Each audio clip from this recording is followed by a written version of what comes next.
50년을 함께 산 아내가 그날 저녁 식탁 앞에서 말없이 눈물을 흘렸습니다. 생일상을 차려놓고 자식들을 다 불러 모았는데 그 자리가 그렇게 망가질 줄은 몰랐습니다.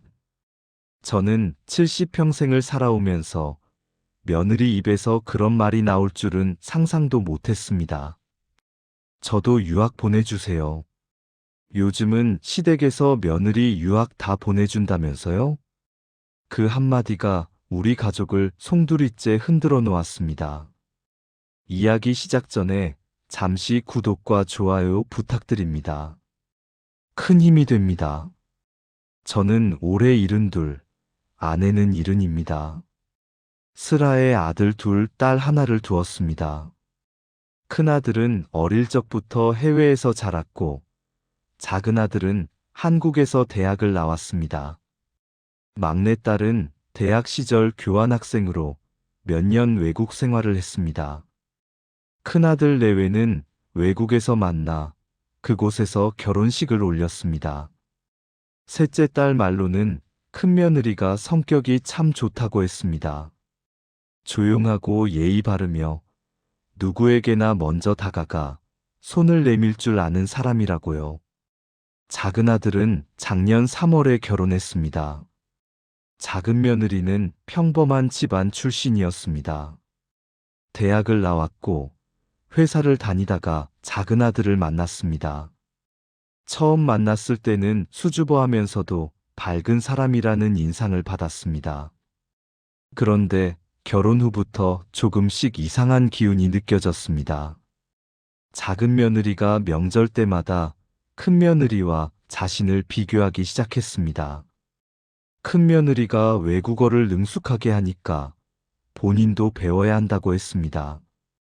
큰 며느리가 대학원까지 나왔으니까 본인도 공부를 더 해야 한다고 했습니다. 처음에는 자기계발 의욕이라고 생각했습니다.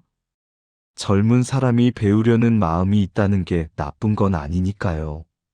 하지만 시간이 지날수록 그게 아니라는 걸 알게 됐습니다. 작은 며느리 눈빛에는 무언가 타오르는 것이 있었습니다. 그건 배움에 대한 열정이 아니라 질투였습니다. 그리고 그날 제 생일날 저녁이었습니다. 저는 평생을 성실하게 살아왔습니다. 젊은 시절 공장 노동자로 시작해서 작은 사업체를 운영하며 가족을 먹여 살렸습니다. 아내는 오수선 일을 하며 저를 도왔습니다. 우리 부부는 자식들 교육만큼은 포기하지 않으려 했습니다. 큰아들은 초등학교 때 외국으로 보냈습니다. 제 동생이 그쪽에서 사업을 하고 있어서 가능한 일이었습니다. 학비며 생활비며 보내느라 허리가 휘었지만 아이가 넓은 세상을 보고 자라길 바랐습니다. 작은아들은 한국에서 키웠습니다. 솔직히 말하면 큰아들 유학비를 대느라 경제적으로 여유가 없었습니다. 하지만 작은아들도 성실하게 공부해서 좋은 대학에 들어갔고 대학 시절 교환학생으로 외국 생활을 경험했습니다. 막내딸도 교환학생 프로그램으로 몇 년 외국에서 공부했습니다. 세 자녀 모두 각자의 길을 걸으며 잘 자라줬습니다. 큰아들은 외국에서 큰며느리를 만났습니다. 큰며느리도 어릴 때부터 외국에서 자란 사람이었습니다. 둘은 서로 통하는 부분이 많았나 봅니다. 외국에서 결혼식을 올리고 몇 년 살다가 한국으로 돌아왔습니다.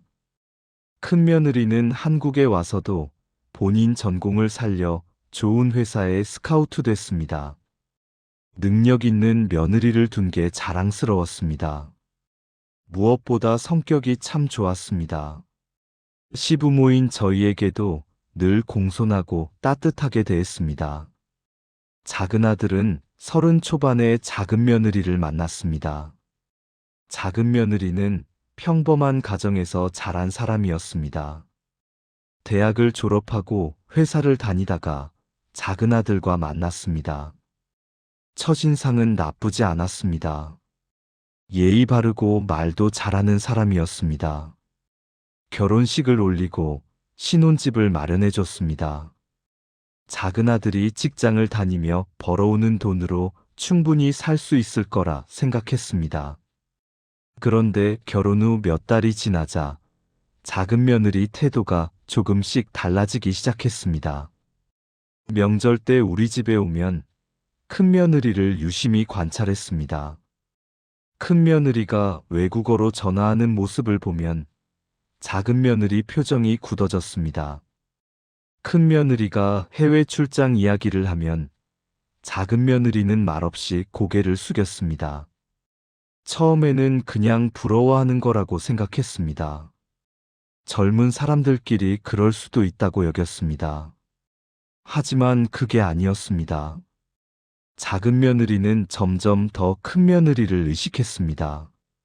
막내딸 말로는 작은 며느리가 자주 전화해서 자격지심 때문에 힘들다고 하소연했다고 합니다. 저는 그 말을 듣고도 대수롭지 않게 여겼습니다.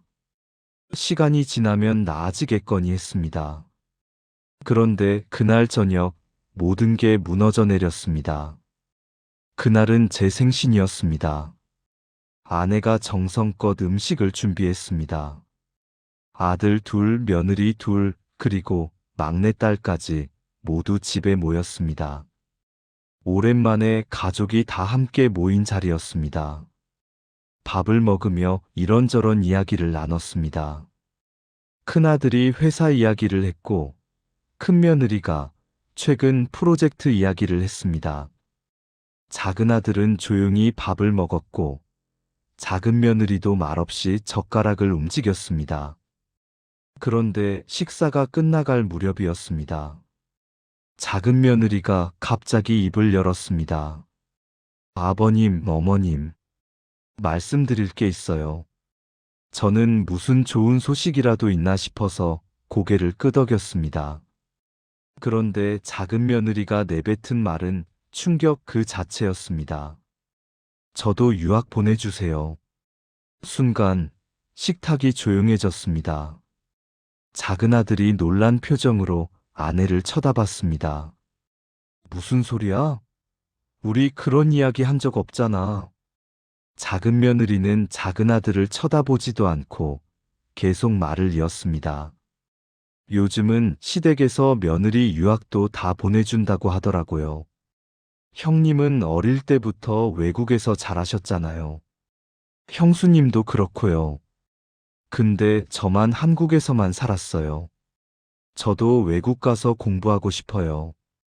큰 며느리가 당황한 표정으로 작은 며느리를 바라봤습니다. 큰아들은 난처한 얼굴로 고개를 숙였습니다. 저는 어이가 없어서 말이 나오지 않았습니다. 며느리 유학을 보내준다고? 그게 무슨 소리냐? 작은 며느리는 눈물을 글썽이며 말했습니다. 저도 형수님처럼 외국어 잘하고 싶어요. 저도 좋은 회사 다니고 싶어요.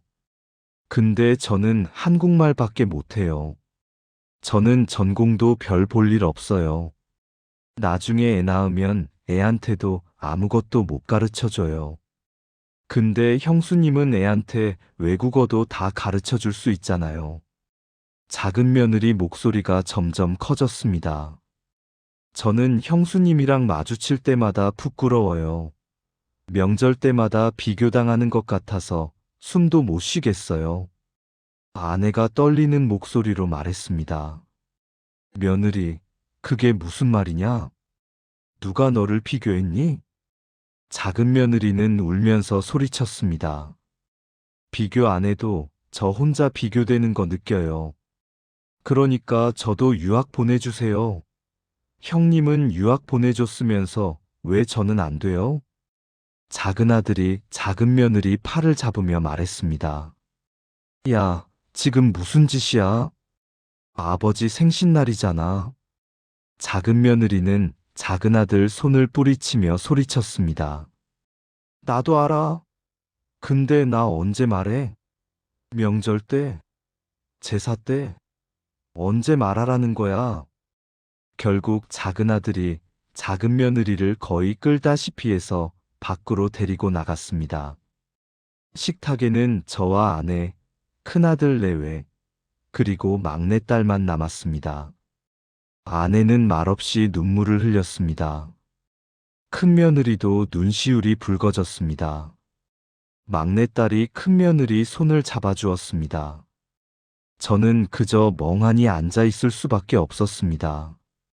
70평생을 살면서 생일상이 이렇게 망가진 건 처음이었습니다. 그날 밤 잠을 이룰 수 없었습니다. 아내도 옆에서 뒤척이고 있었습니다. 여보, 우리가 뭘 잘못한 걸까요? 아내가 조용히 물었습니다. 저는 대답할 수 없었습니다. 우리가 뭘 잘못했는지 알 수 없었습니다. 큰아들을 유학 보낸 건 40년 전 일입니다. 그때는 큰아들 미래를 위해 최선이라고 생각했습니다. 작은아들은 한국에서 키웠지만 그 역시 좋은 대학에 보냈고 교환학생도 다녀왔습니다. 우리는 자식들에게 각자 최선을 다해줬습니다. 그런데 며느리가 유학을 보내달라니 이게 말이 되는 소리입니까? 며칠 후 작은아들이 저를 찾아왔습니다. 혼자였습니다. 작은 며느리는 오지 않았습니다. 아버지, 죄송합니다. 그날 큰일 날 뻔했습니다. 작은아들 얼굴이 많이 피곤해 보였습니다. 그 사람이 평소에도 그랬니? 작은아들이 고개를 끄덕였습니다. 형수님이랑 자꾸 비교해요. 결혼 전에는 몰랐는데 결혼하고 나서부터 심해졌어요. 명절 때마다 형수님 보기 싫다고 하고 아이 낳으면 어떻게 교육시키냐고 울고 솔직히 저도 힘듭니다. 작은아들이 한숨을 쉬었습니다. 제가 해외 발령 신청하려고 했어요. 그쪽 가서 몇 년 살면서 아내가 영어 공부도 하고 저도 경력 쌓고 하려고요. 근데 아내가 싫대요. 왜? 유학이 아니라고요. 그냥 남편 따라 외국 가서 사는 거는 유학이 아니래요. 혼자 공부하러 가는 게 유학이래요. 저는 한숨이 나왔습니다. 그 사람 결혼 전에는 어땠니? 작은아들이 잠시 말을 멈췄습니다. 아버지, 사실 결혼 전에 아내가 한 번 이상한 말을 한 적이 있어요. 무슨 말? 본인이 어릴 때 집안 형편이 안 좋아서 공부를 많이 못했대요. 원래는 외국어 전공하고 싶었는데 집에서 돈이 없어서 못했대요. 그래서 평생 한이 됐다고. 저는 그 말을 듣고 무언가 이상하다는 느낌을 받았습니다. 그게 언제 한 이야기니? 결혼 한 달 전쯤이요. 그때는 그냥 속상했던 과거를 이야기하는 건 줄 알았어요. 근데 지금 생각해보니까 작은아들이 말을 흐렸습니다. 저는 그날 작은아들과 오래 이야기했습니다. 그리고 그날 밤 작은 며느리에 대해 뭔가 알아봐야겠다는 생각이 들었습니다. 며칠 후 막내딸이 저를 찾아왔습니다. 아버지, 제가 둘째 올케 친구한테 들은 이야기가 있어요. 무슨 이야기? 올케가 결혼 전에 다른 남자랑 만난 적이 있대요. 그 남자가 유학파였대요. 근데 그 남자 부모님이 올케를 반대해서 헤어졌대요.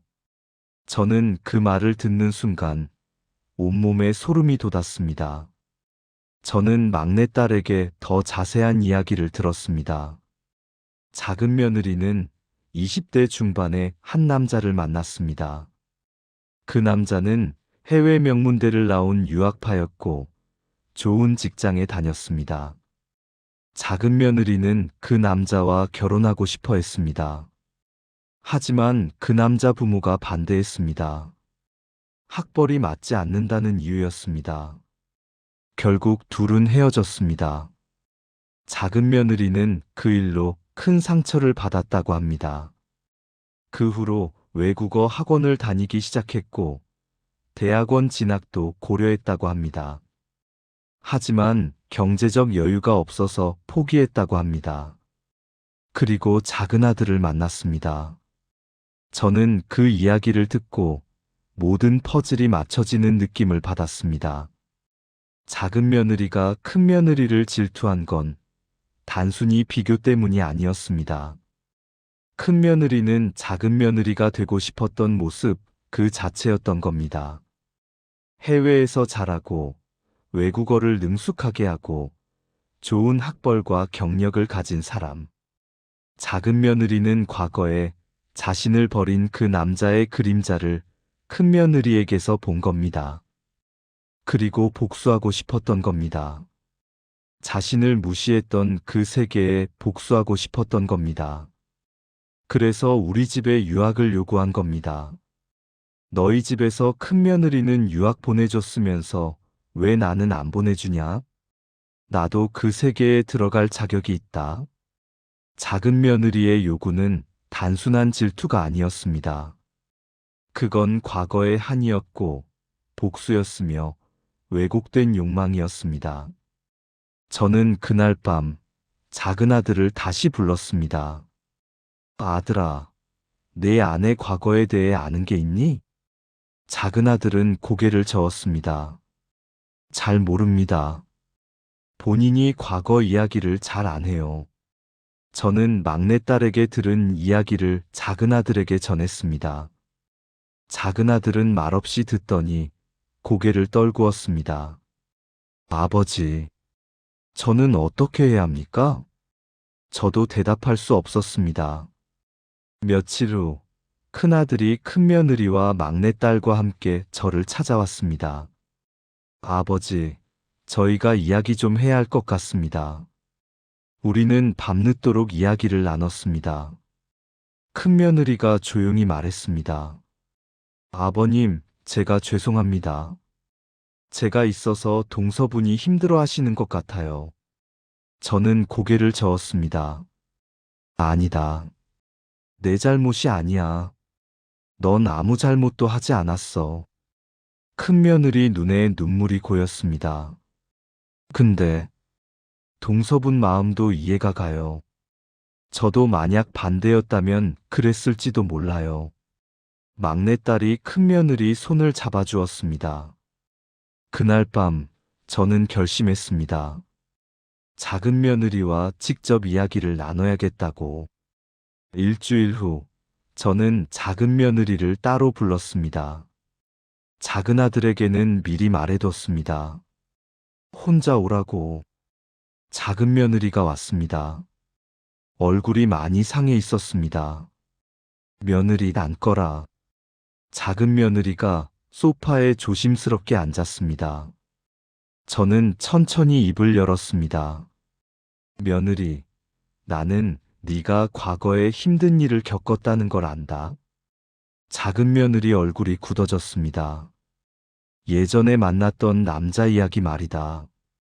그 남자 부모가 너를 반대해서 헤어진 일.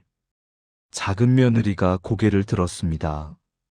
눈빛이 흔들렸습니다. 어떻게? 내 친구한테 들었다. 막내딸이 우연히 알게 됐어. 작은 며느리가 입술을 깨물었습니다. 저는 계속 말을 이었습니다. 너는 그때 상처를 많이 받았구나. 학벌이 낮다고, 집안이 변변찮다고 거절당했지. 그래서 유학파들, 고학력자들이 사는 세상이 부러웠고, 동시에 미웠던 거야. 작은 며느리 눈에 눈물이 고이기 시작했습니다. 그리고 우리 큰 며느리를 봤을 때 네가 되고 싶었던 모습을 봤던 거지. 그래서 질투했고 동시에 복수하고 싶었던 거야. 나도 저렇게 될 수 있다는 걸 증명하고 싶었던 거지. 작은 며느리가 고개를 떨구며 울기 시작했습니다. 죄송합니다. 죄송합니다. 저는 한숨을 쉬었습니다. 며느리, 나는 내 마음을 이해 못하는 건 아니다. 세상은 불공평하고 사람들은 때로 잔인하지. 네가 겪은 상처도 알겠어.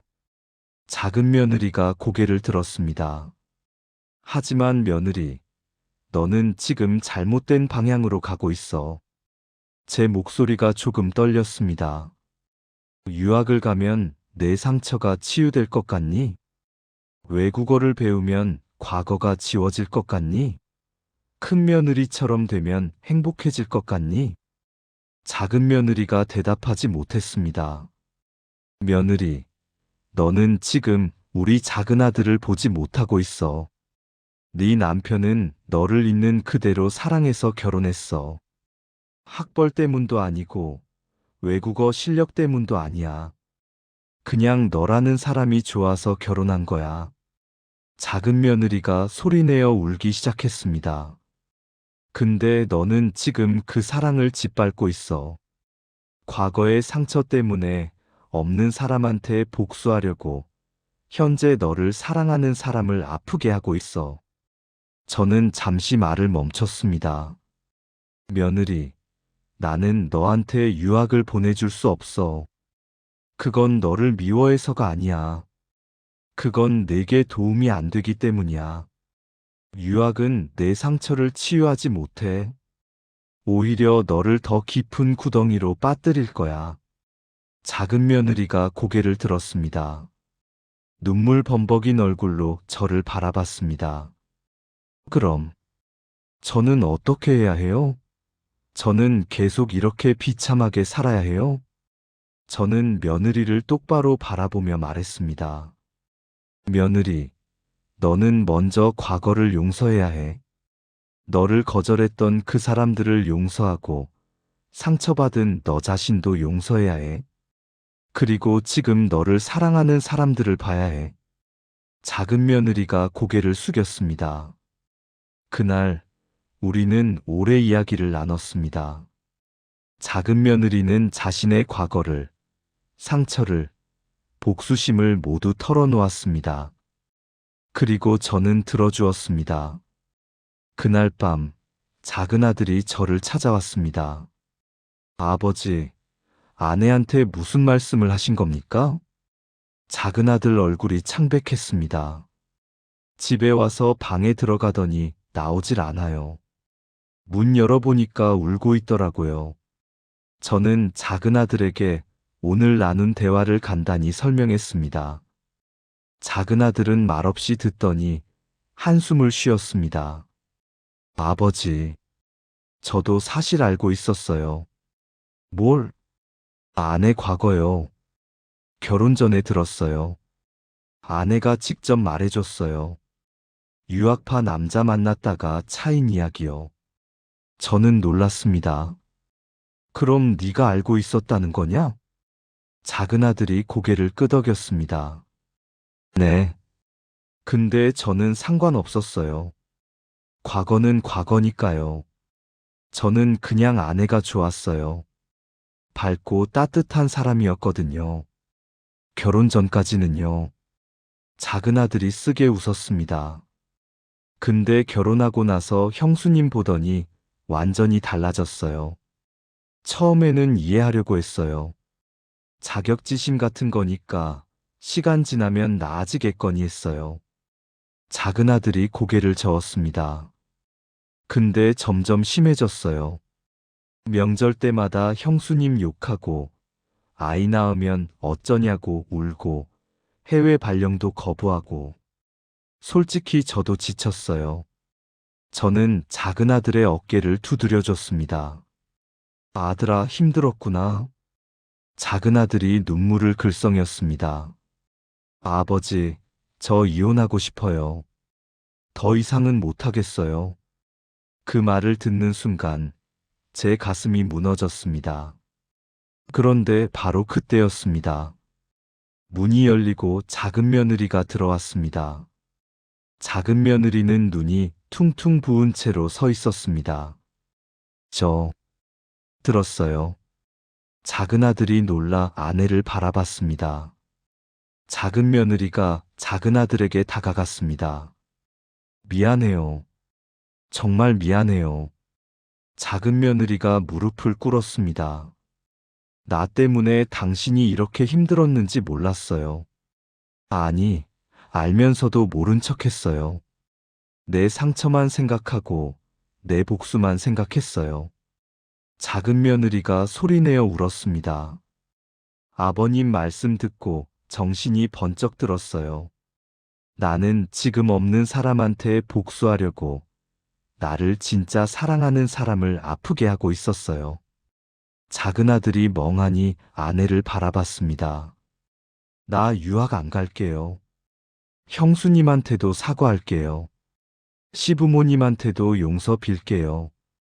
그러니까 제발 날 버리지 말아줘요. 작은 며느리가 작은 아들 손을 잡았습니다.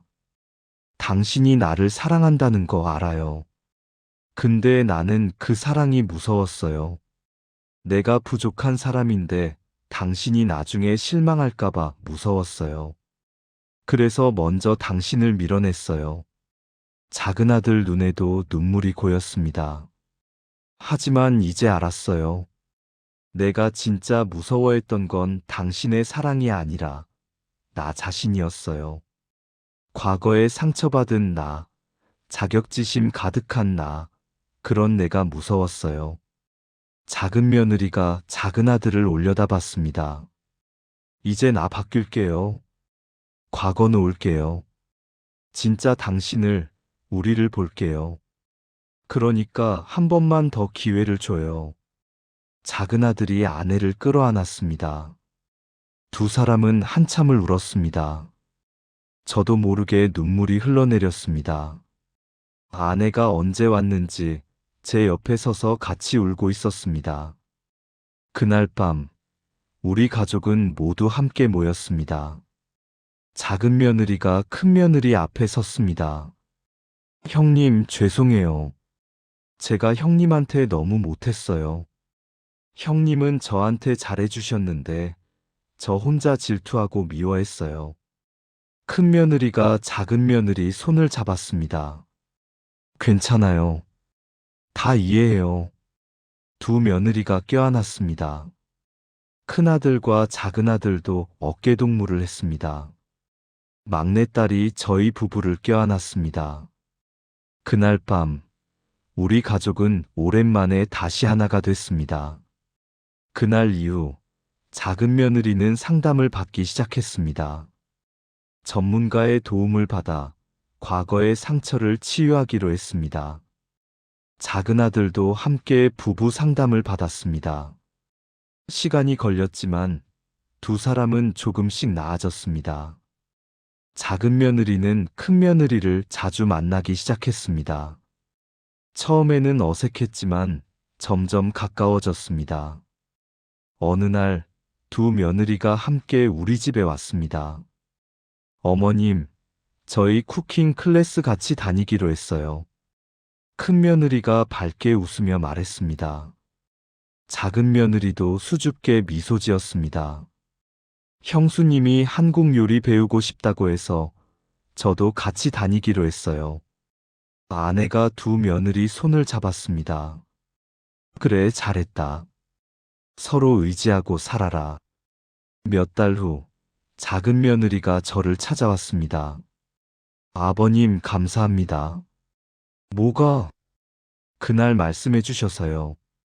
아버님이 저를 혼내주지 않으셨으면 저 지금쯤 돌이킬 수 없는 실수를 했을 거예요. 저는 작은 며느리 손을 잡았습니다. 며느리, 나도 미안하다. 진작 네 마음을 알아챘어야 하는데. 작은 며느리가 고개를 저었습니다. 아니에요. 제가 마음을 닫고 있었어요. 이제는 마음을 열었어요. 과거도 놓았고요. 작은 며느리 얼굴이 예전과 달리 밝아 보였습니다. 아버님, 저 요즘 온라인으로 외국어 공부해요.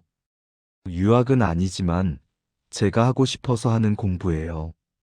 남한테 보여주려고 하는 게 아니라 제가 진짜 배우고 싶어서요. 저는 고개를 끄덕였습니다. 그래, 잘하고 있다. 그리고요, 남편이랑 내년에 아이 가질 계획이에요. 형수님이 아이 교육 잘하는 건 맞지만 저도 제 방식대로 아이를 사랑하고 키울 수 있을 것 같아요. 작은 며느리가 환하게 웃었습니다. 그 모습을 보니 제 마음도 따뜻해졌습니다. 올해로 저는 73이 됐습니다. 평생을 살면서 많은 일을 겪었지만 작년 생신날만큼 충격적인 날도 없었습니다. 하지만 돌이켜보면 그날이 오히려 우리 가족에게 전환점이 됐습니다. 작은 며느리는 자신의 상처를 마주했고 치유의 길을 걷기 시작했습니다. 작은 아들은 아내를 이해하게 됐고 더 성숙해졌습니다. 큰 며느리는 동생 며느리와 진짜 가족이 됐습니다. 그리고 저와 아내는 깨달았습니다. 가족이란 피로만 이어진 게 아니라 서로의 상처를 보듬고 이해하며 만들어가는 것이라는 걸. 어제 작은 아들 부부가 아이를 가졌다는 소식을 전해왔습니다. 아내가 기뻐서 눈물을 흘렸습니다. 여보, 우리 손주 생겨요. 저도 기뻤습니다. 그리고 생각했습니다. 우리가 손주에게 물려줄 가장 큰 유산은 돈도, 학벌도, 외국어 실력도 아니라는 걸. 그건 바로 서로를 용서하고 사랑하는 법이라는 걸. 오늘 저녁 다시 온 가족이 모입니다. 이번에는 작은 며느리가 직접 음식을 준비한다고 했습니다. 큰 며느리와 함께 쿠킹 클래스에서 배운 요리를 해온다고 합니다. 저는 기대가 됩니다. 우리 가족의 식탁이 다시 따뜻한 웃음으로 가득 차길. 그리고 그 웃음이 오래오래 이어지길.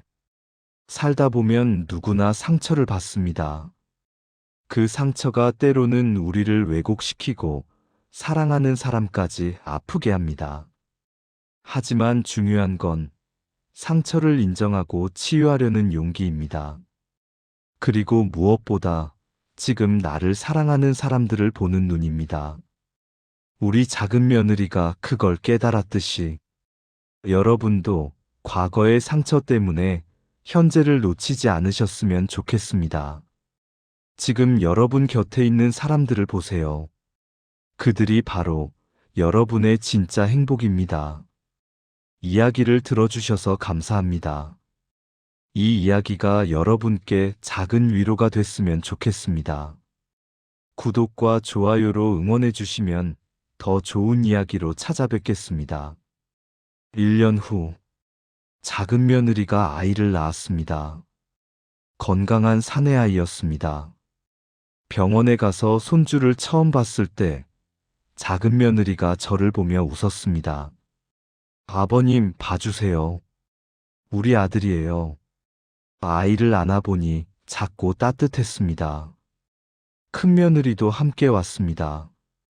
작은 며느리 손을 잡으며 축하해줬습니다. 동생, 축하해. 나도 곧 따라갈게. 두 며느리가 환하게 웃었습니다. 작은 아들이 저에게 말했습니다. 아버지, 아이 이름 지어주세요. 저는 잠시 생각했습니다. 용서 용자를 쓰면 어떻겠니? 서로를 품고 용서하며 살아가라는 뜻으로. 작은 아들이 고개를 끄덕였습니다. 좋습니다. 그렇게 하겠습니다. 집으로 돌아오는 길, 아내가 제 손을 꼭 잡았습니다. 여보, 우리 잘 이겨냈네요. 저도 아내 손을 꼭 잡았습니다. 그래, 우리 가족 모두 잘 이겨냈어. 하늘에는 따뜻한 봄볕이 내려앉고 있었습니다.